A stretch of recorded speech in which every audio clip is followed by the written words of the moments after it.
Vamos começar falando de filmes. A minha geração teve o privilégio de ser marcada por alguns filmes muito legais. E 3 deles, em especial, têm algo muito importante em comum. Eu creio que a maioria aqui vai conhecê-los também. O primeiro deles é Procurando Nemo. Quem aqui conhece? Já ouviram falar? Muito bem. Quem não se lembra da frase, "Oi, eu sou a Dory"? É assim que nós somos apresentados a uma simpática peixinha azul que acaba se tornando um dos grandes alívios cômicos dessa animação. E a grande característica da Dory é qual? Ela se esquece. Ela se esquece, ela perde a memória recente o tempo todo. Mas olha ali a Dory, agora que eu estou vendo.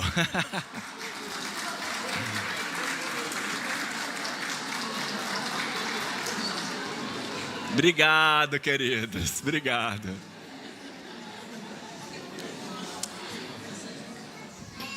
Mas é muito interessante perceber, queridos, que a grande virada de chave do filme Procurando Nemo acontece justamente quando a Dory se lembra de alguma coisa. Ela, em um momento decisivo da história, ela consegue se recordar de P. 42 Wallaby Way, Sydney, o endereço para onde Nemo foi levado, né? E é essa lembrança que permite com que ela e o pai do Nemo continuem, então, a jornada até encontrar o filho. Numa outra parte do filme, mais tarde, ela acaba se lembrando, ela encontra com o Nemo e se lembra, Nemo, é esse o menino que a gente estava procurando. E aí isso torna possível que o pai e filho se reencontrem. O segundo filme que eu quero citar aqui é um chamado Como se Fosse a Primeira Vez. E nele, a personagem da Cameron Diaz sofre um acidente e sempre que ela dorme, a sua mente apaga completamente a memória. A cada novo dia, ela acorda sem saber quem são as pessoas ao seu redor e qual a história que a trouxe até ali. Mas no final do filme, existe algo muito significativo, porque todas as manhãs, quando ela acorda, ela assiste uma fita de vídeo. Se você não sabe o que é isso, depois procura no Google. É algo que existia na minha época, uma fita de vídeo, que ela assiste todo dia, mostrando, né, a história dela, como é que ela chegou até ali, quem ela é, o que aconteceu, quem é o homem que a ama, quem são os seus filhos. E claro, aquela fita não devolve a memória dela, mas ajuda o suficiente para que ela se lembre do essencial e consiga seguir a sua vida novamente, agora junto da sua nova família. E já que nós estamos no tempo de Natal, não poderia faltar aquele clássico estrelado por Macaulay Culkin, em que no meio da correria das festas, das malas, dos horários apertados, da ansiedade da viagem, uma família sai de férias e esquece um garoto para trás sozinho em casa. Como é mesmo o nome desse filme? Esqueceram de Mim. A casa está cheia de enfeites, luzes, símbolos de celebração. É Natal, mas no centro da história há alguém que ficou para trás. Alguém que não foi lembrado. E o filme vai brincar com isso de forma engraçada, porque vai trazer alguns temas relacionados à família, né, ao amor, ao cuidado. Mas por trás desse humor todo do filme, existe algo profundamente humano, que é o medo de ser esquecido, justamente quando todos deveriam estar celebrando. Queridos, memória e esquecimento são temas muito frequentes em filmes e séries. Às vezes são coisas que estão no centro do filme, são tema do enredo. Outras vezes aparecem já de uma maneira mais paralela, quase que coadjuvante. Mas eles sempre nos tocam, porque falam de algo profundamente humano, né? A nossa fragilidade em lembrar e a nossa facilidade em esquecer. E curiosamente, quando a gente lê a Bíblia, a gente vê que ela tem um grande fio condutor, um enredo, uma narrativa, que volta e meia também vai tocar nesse ponto do lembrar e do esquecer. inclusive, e talvez isso nos surpreenda um pouco, quando ela fala sobre Deus. Claro que a gente precisa lembrar aqui que quando nós lemos versículos da Bíblia que dizem que Deus se lembrou de alguma coisa ou que Deus se esqueceu de alguma coisa, a Bíblia está usando uma linguagem humana. É um recurso que a teologia chama de antropopatismo. Você não precisa decorar essa palavra, mas antropopatismo é quando nós atribuímos a Deus sentimentos e experiências que são tipicamente humanas. É uma maneira que nós, seres humanos, e os autores, né, aqueles que escreveram a Bíblia, encontraram para falar de forma mais simples sobre um Deus que está além do nosso entendimento, além da nossa plena compreensão. Então, retratar Deus como alguém que sente, alguém que reage, alguém que se envolve com emoções humanas, ajuda todo mundo a compreender melhor quem Ele é e como Ele se relaciona conosco. E é por isso que, volta e meia na Bíblia, nós vamos ver o texto falando que Deus se alegrou de alguma coisa, ou que Deus se entristeceu por alguma coisa, que Deus odeia o mal. Existem alguns textos mais difíceis que dizem até que Deus se arrepende. E há aqueles que afirmam que Deus se lembrou. E quando a Bíblia diz que Deus se lembrou de alguma coisa, não significa que aquela pessoa ou aquela promessa escaparam da sua mente e de repente Ele se lembrou. Não, meus irmãos, Deus não sofre lapsos de memória. O que o texto quer dizer é que Deus decidiu agir. Ele está colocando em movimento aquilo que Ele prometeu antes. Ele está cumprindo as promessas da aliança. Por exemplo, as crianças aqui vão lembrar muito bem da história de Noé, que teve que entrar numa arca para escapar do dilúvio. O texto da Bíblia disse bem assim: Deus se lembrou de Noé. Quando Deus se lembra de Noé, isso não é simplesmente algo que fica no campo das ideias ou da intenção. O que ele quer dizer é que as águas começaram a abaixar, a terra voltou a aparecer e agora havia uma esperança de salvação. A salvação se tornou visível. Da mesma forma, quando Deus prometeu libertar Israel da escravidão do Egito, Deus se lembrou do povo de Israel. Ele chamou Moisés, confrontou o poder de Faraó e colocou em movimento o povo para sair daquela terra e ir para a terra prometida. Nesses dois casos, tanto no caso de Noé quanto no caso de Moisés, havia promessas muito explícitas. Deus já havia falado antes claramente o que é que Ele iria fazer. Mas existem alguns poucos casos na Bíblia que são diferentes. Por exemplo, a história de Ana, a mãe de Samuel.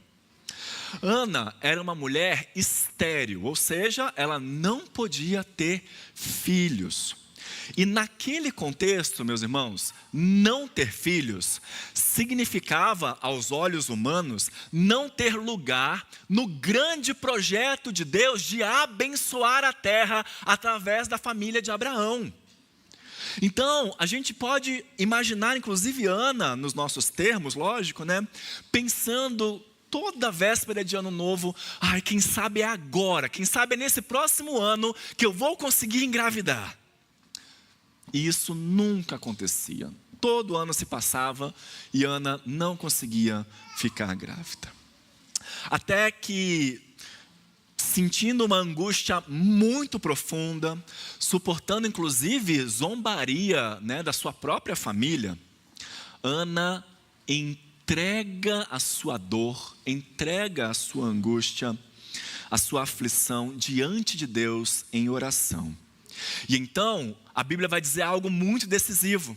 Vai dizer bem assim: e Deus se lembrou de Ana. Então Ana ficou grávida e nasceu Samuel. Quando Ana fica grávida, quando Deus se lembrou de Ana, Ele não estava apenas respondendo à oração de Ana, respondendo ela ali como alguém que estava aflita simplesmente, mas Ele estava colocando Ana numa história muito maior para o cumprimento das promessas feitas a Abraão. Então, muitas vezes ao longo da Bíblia, é assim que Deus trabalha. Deus trabalha de maneiras humanamente impossíveis e por meio de pessoas improváveis. Alguns séculos depois da história de Ana, nós encontramos uma outra mulher muito humilde, num contexto que também estava marcado por espera, por silêncio, por esperança. O nome dessa jovem era Maria. Maria recebe a visita de um anjo que avisa ela que ela ficaria grávida do Messias prometido no Antigo Testamento. E então Maria, em resposta a isso, ela canta a Deus. E no seu cântico, lá em Lucas capítulo 1, ela não está apenas celebrando uma experiência pessoal, nem apenas aquela gravidez inesperada. Maria está interpretando teologicamente o que está acontecendo. Ela olha para a sua própria história à luz da grande história do povo de Deus. E quando ela faz isso, sabe o que ela usa? As mesmas palavras de Ana no Antigo Testamento.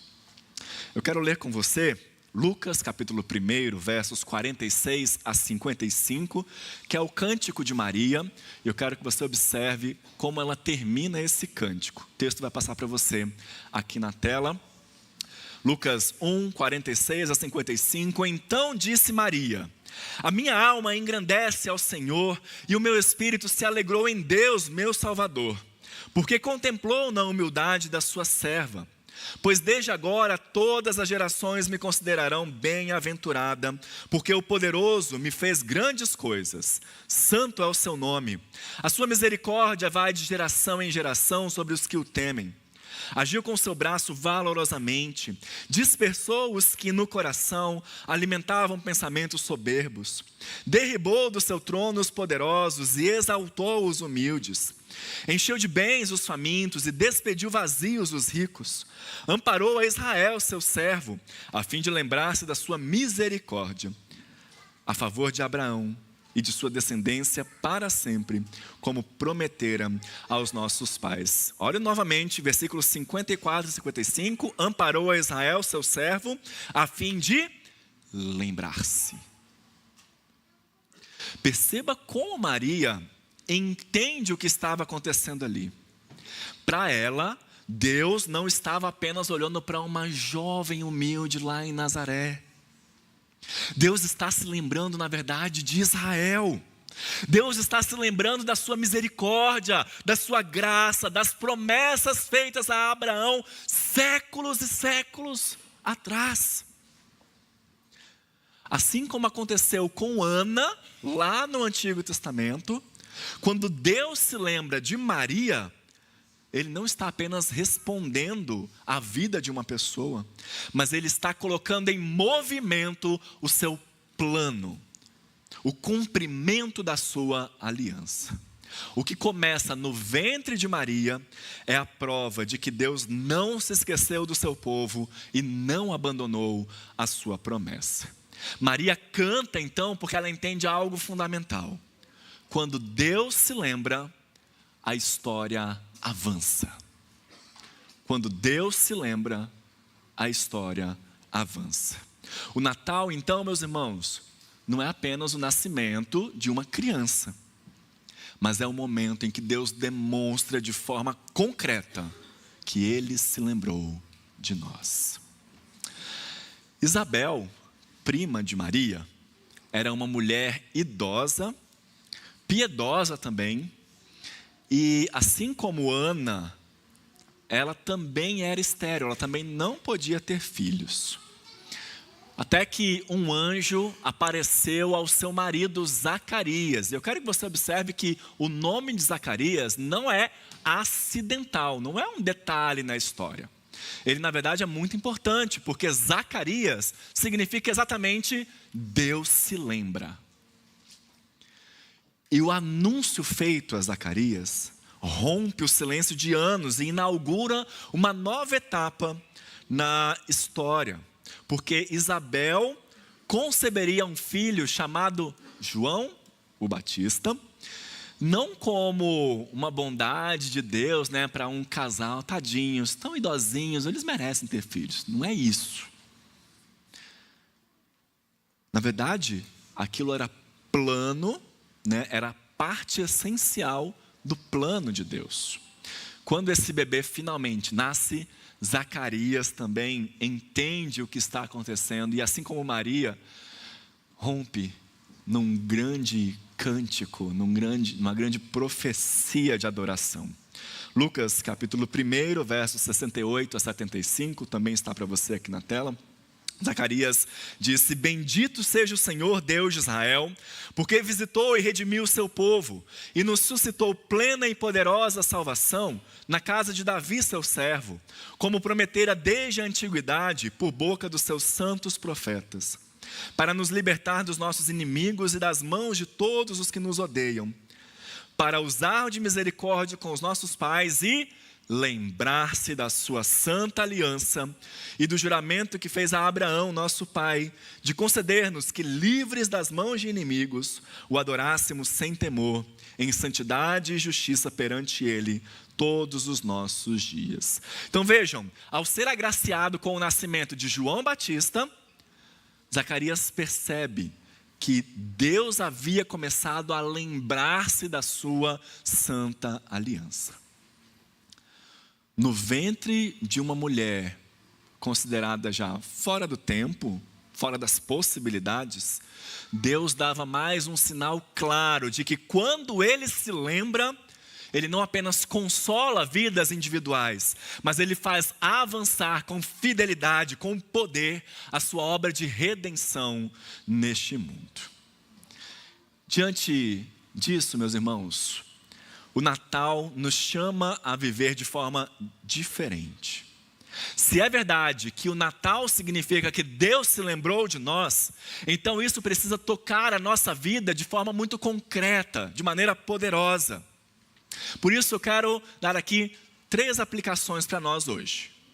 A primeira delas é que o Natal nos convida a descansar. O Natal nos convida a descansar. Se é verdade que Deus se lembra das suas promessas, e a história bíblica insiste em nos falar que Deus o faz, então o cumprimento dessas promessas não repousa sobre os nossos ombros, sobre o nosso esforço pessoal, não depende da nossa capacidade de acertar sempre, de estar sempre ocupado, não depende do nosso desempenho espiritual, ou mesmo da ilusão de controle que nós muitas vezes insistimos em manter. A obra é do Senhor. Ana, no Antigo Testamento, Maria, Isabel, Zacarias, no Novo, nos ensinam que Deus age no tempo dele. E o tempo de Deus nunca deve ser confundido com esquecimento. O silêncio de Deus nunca deve ser confundido com abandono. A demora de Deus nunca deve ser confundida com desinteresse. Celebrar o Natal é aprender a descansar nessa fidelidade, mesmo quando a resposta tarda, mesmo quando tudo parece quieto demais para nós que esperamos. Em segundo lugar, o Natal nos convida a rever a nossa própria história. Se Deus se lembra do seu povo, então ninguém é invisível diante dele. Nenhuma vida é pequena demais, nenhum passado é complexo demais, nenhuma espera é longa demais para escapar do alcance da sua graça. O que quer que nós carregamos conosco, nossos fracassos, frustrações, culpas antigas, perguntas sem respostas, enfermidades e problemas, nada disso nos exclui dos propósitos de Deus. O Natal nos lembra que Ele se deleita em agir por meio de vidas comuns, aparentemente discretas, quase anônimas. E é justamente assim que Ele redireciona a história. Rever então a nossa trajetória à luz do Natal é reconhecer que nós não estamos soltos. Nossa história não está perdida, mas ela está envolvida, sustentada e reinterpretada pela fidelidade de Deus. E por fim, meus irmãos, o Natal nos envia em missão. Quando Deus se lembra, Ele não apenas consola, Ele age. E na maioria das vezes, Ele age por meio de pessoas como nós. Foi assim com Ana, que foi atraída para algo muito maior do que o seu próprio sofrimento. Foi assim com Maria, foi assim com Zacarias, foi assim com Isabel e continua sendo assim conosco. Nós não somos meros espectadores da história do Natal. Nós não somos meros beneficiários passivos da fidelidade divina. Deus segue cumprindo as suas promessas por meio do seu povo. Celebrar o Natal é assumirmos então que fazemos parte desse movimento, vivendo de tal maneira que outros também possam descobrir que Deus não se esqueceu deles. Eu citei aqui 3 filmes em que a memória muda completamente a história deles. Em Procurando Nemo, o caminho só se abre quando Dory se lembra do endereço, então a busca pode continuar. Em Como Se Fosse a Primeira Vez, a vida só pode seguir quando alguém é relembrado de quem é e de quem o ama. E em Esqueceram de Mim, por trás do humor, da leveza, está o medo humano, de ser deixado para trás justamente em meio à celebração.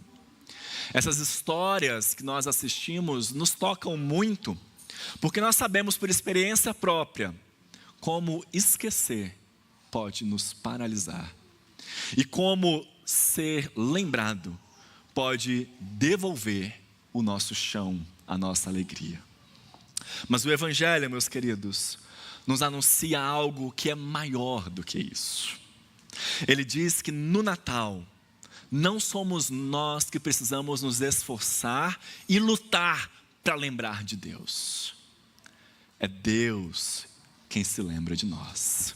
E quando Deus se lembra, Ele não apenas nos aponta um caminho, Ele não apenas reorganiza a nossa vida, não apenas corrige um erro. Quando Deus se lembra, Ele entra na história. No fim das contas, quando dizemos que o Natal é a celebração que Deus se lembrou de nós, nós estamos dizendo algo ainda mais profundo. Estamos confessando que esse lembrar-se não ficou no campo das intenções, nem se expressou apenas por palavras, por promessas renovadas. O Deus que se lembrou decidiu aproximar-se. Ele entrou na história, assumiu o nosso tempo, compartilhou da nossa fragilidade e fez morada entre nós. O lembrar-se de Deus tem forma. O lembrar-se de Deus tem rosto, tem nome. Ele não veio com um espetáculo, mas com paz. Não veio cercado de poder, mas envolto em amor. Em uma noite comum, sob o céu pontilhado de estrelas, Deus escolheu não permanecer distante. Ele se fez próximo, vulnerável, acessível. Aquele que sustenta os céus se deixou embalar nos braços de uma mãe. O eterno entrou no tempo. O santo se fez humano. E é isso que torna o Natal tão surpreendente, tão esperançoso, tão consolador. Porque Deus não apenas se lembrou do seu povo, Ele se tornou um de nós. E ao fazê-lo, Ele revelou que a sua fidelidade não conhece distância, que a sua misericórdia não tem medo da nossa condição, e que o seu amor é grande o suficiente para habitar a nossa realidade. Que eu e você possamos nos lembrar dessa verdade. O Senhor se lembrou de nós e continua se lembrando a cada dia. E assim possamos descansar, contemplar e cantar com muita alegria a verdadeira história do Natal. Amém? Deus te abençoe.